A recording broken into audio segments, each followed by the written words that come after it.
Tengah berbagai gebrakan yang dibuat oleh Gubernur Jawa Barat, Kang Deddy Mulyadi, muncul seorang ibu-ibu yang mengirim pesan ke Kapolri Jenderal Listio Sigit Prabowo agar Kang Deddy Mulyadi ditangkap.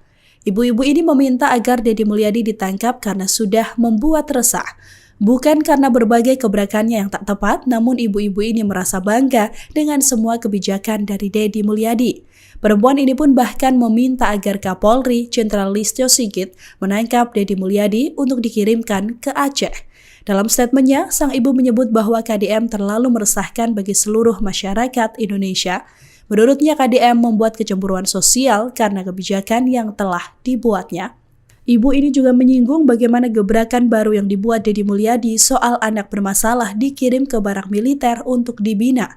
Wanita ini mengatakan bahwa kebijakan tersebut harusnya bisa diikuti oleh daerah lain untuk bisa mengatasi anak-anak yang suka bolos sekolah dan tawuran.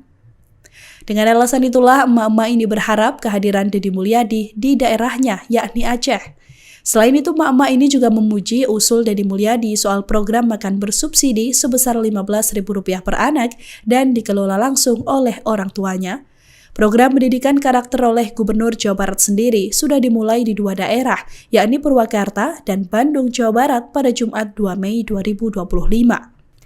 Ada 39 pelajar SMP yang dinilai sulit diatur oleh sekolah dan keluarga yang dikirim menjalani pendidikan di Resimen Artileri Medan 1 Stirayuda Batalion Armet 9 Purwakarta.